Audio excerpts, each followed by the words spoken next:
tayo ng sunod-sunod na bagyo ang Pilipinas. Maraming Pilipino ang nagtatanong, paano na ang kinabukasan natin? Pero alam niyo bang minsan na tayo nagkaroon ng pambihirang proyekto na sinasabing kayang pigilan ang pananalasan ng mga bagyo? Ang Anti-Typhoon Rocket Project na inisyatibo ni dating Pangulong Ferdinand Marcos Sr. ay tila alamat na hanggang ngayon ay pinagtatalunan. Subalit paano kung hindi lang ito alamat? Ano ang katotohanan sa likod ng proyektong ito at bakit ito biglang nawala sa eksena? Huwag kang aalis dahil sa video na ito bubusisiin natin ang bawat detalye ng misteryosong proyektong ito, ang proyektong maaaring naging sagot sa mga bagyong katulad ni Pipito, Yolanda, Ondoy, Ophel, Nika at marami pang iba.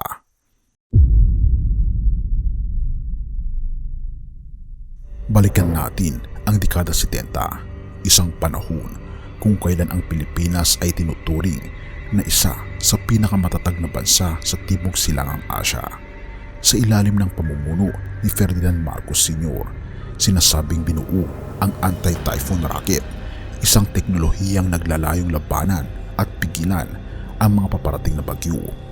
Noong Hulyo 1974, kasabay ng Miss Universe pageant na ginanap sa Pilipinas, isang paparating na bagyo ang nakatakdang manalasa sa lugar ng event. Ngunit imbes kanselahin ang paligsahan, sinasabing ginamit ang Anti-Typhoon Rocket upang wasakin ang bagyo, at ayon sa ilang ulat, nawala ang bagyo bago pa man ito tumama sa lupa. Ang proyektong ito ay nagresulta sa serye ng mga dynamic test na isinagawa sa iba't ibang lugar tulad ng Caballo Island at Fort Magsaysay. Ayon sa ibang mga sources, iba't ibang bersyon ng rocket ang kanilang sinubukan, mula sa short version na may fixed fins hanggang sa long version na may folding fins. Ang teknolohiyang ito ay tinaguriang Project Santa Barbara, na hindi lamang nakatuon sa bagyo kundi pati na rin sa paggawa ng missile na maaaring gamitin bilang depensa laban sa mga banta sa himpapawid, lupa at dagat. Sa kabila ng tagumpay, tila biglang nawala ang proyekto ito. Bakit kaya? May mga nagsasabing ang proyekto ay sinadyang ibinaon sa limot matapos ang EDSA Revolution. Ayon sa ilang teorya, binenta umano ang blueprint ng Anti-Typhoon Rocket sa Estados Unidos matapos na mawalan ng suporta ang administrasyon ng dating Pangulong Marcos Sr. Ang iba naman ay naniniwalang ito'y resulta ng pakikialam ng banyagang kapangyarihan tulad ng CIA na hindi umano pabor sa ganitong makabagong proyekto ng Pilipinas. Ngunit hanggang ngayon, wala pa ring malinaw na dokumento o ebidensya na magpapatunay kung ano ang totoong nangyari sa proyektong ito. Isa na lamang ba itong kwento ng nakaraan o may katotohanan sa likod ng mga haka-haka? Ngayon, balikan natin ang posibilidad. Paano kung ang Anti-Typhoon Rocket ay naipagpatuloy ng mga sumunod na administrasyon? Maaari kayang naiwasan natin ang malalaking pinsalang dala ng mga bagyong Yolanda, Ondoy at ang kasalukuyang bagyong Pipito? Ang teknolohiyang ito ay hindi lamang tungkol sa bagyo. Kung ito'y naging matagumpay, posibleng tayo ang nangungunang bansa pagdating sa weather modification. Sa halip na tayo ang laging biktima ng kalamidad, tayo sana ang nagbibigay ng solusyon sa buong mundo.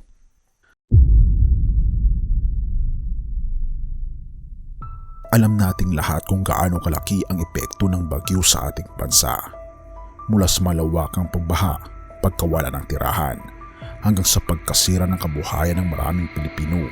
Sa bawat pananalasa ng bagyo, milyong-milyong buhay ang naapektuhan. Kung ang Anti-Typhoon Rocket ay aktibo pa rin, maaaring hindi natin maranasan ang ganitong klase ng sakuna. Maaaring mas maraming buhay ang nasagip at mas kakaunting ari-arian ang nasira. Sa kasalukuyan, isa na namang super typhoon ang rumaragasa sa Pilipinas. Ito ang bagyong Pipito na may signal number 5 category.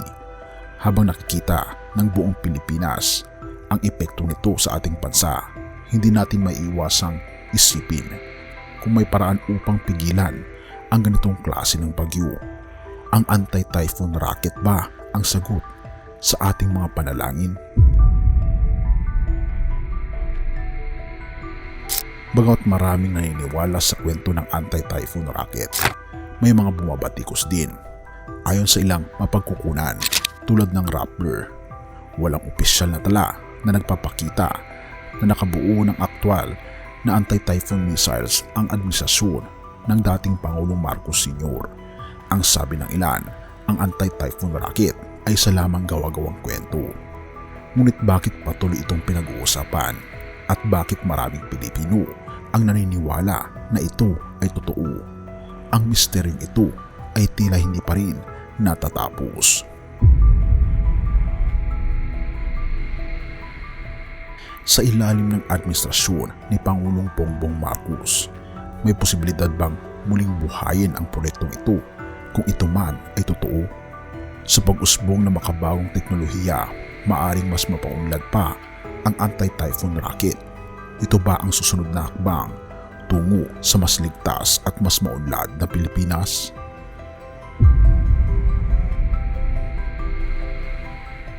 Sa kwento ng anti-typhoon rocket ay isa sa mga pinaka-nakakaintriga at kontrobersyal na bahagi ng ating kasaysayan. Isa itong paalala na minsang nangarap ang ating bansa ng solusyon sa mga sakuna. Ngunit ang tanong, handa na ba tayong yakapin muli ang ganitong klase ng innovation? Mga kababayan, ang sagot ay nasa atin. Panatilihin natin ang pag-usisa at paghahanap ng katotohanan. Dahil kung totoo ang mga proyektong ito, maaari itong maging susi sa ating kaligtasan mula sa bagyong walang tigil na dumadapo sa ating bansa. Mga kababayan, habang pinag-uusapan natin ang anti-typhoon rocket, hindi natin maiiwasang magtanong, ano ang sinasabi ng Biblia sa harap ng mga ganitong kalamidad? Sa katunayan, may mga talata sa banal na kasulatan na nagtuturo kung paano harapin ang mga unos ng buhay.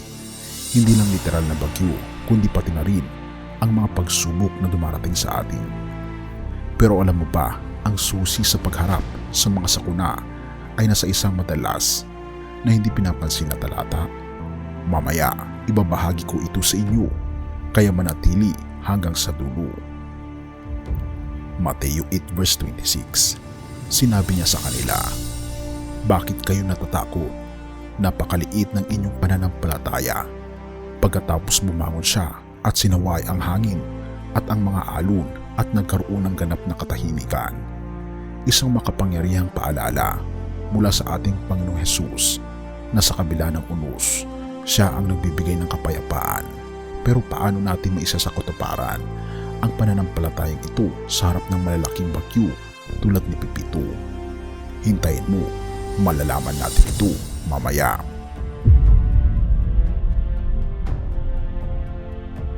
Mga kaibigan, sa tuwing may paparating na bagyo, madalas ang ating unang reaksyon ay takot at pag-aalala.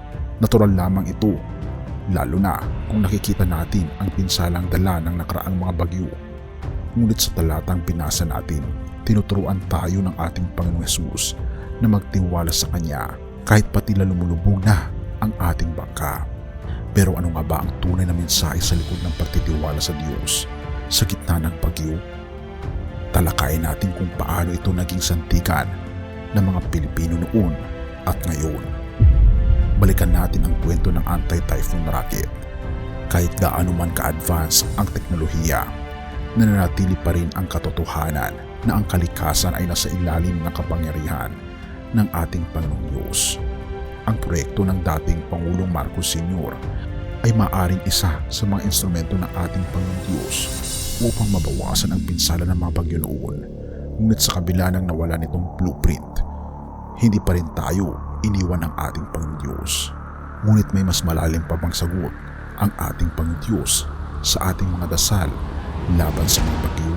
Kung iisipin mo, sagutin natin ito sa susunod na bahagi.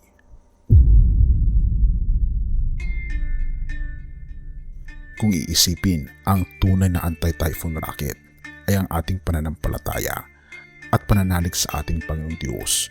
Bagamat importante ang teknolohiya at mga proyektong tulad kay Marcos, walang makakatalo sa kapangyarihan ng dasal at pagtitiwala sa ating Panginoong Diyos. Sa tuwing dumadaan ang bagyo, ito'y paalala sa atin na lumapit sa ating Panginoong Diyos at manalig na Siya ang magbibigay ng tunay na proteksyon. At ito ang praktikal na application. Paano magiging anti-typhoon ng ating buhay ang pananampalataya?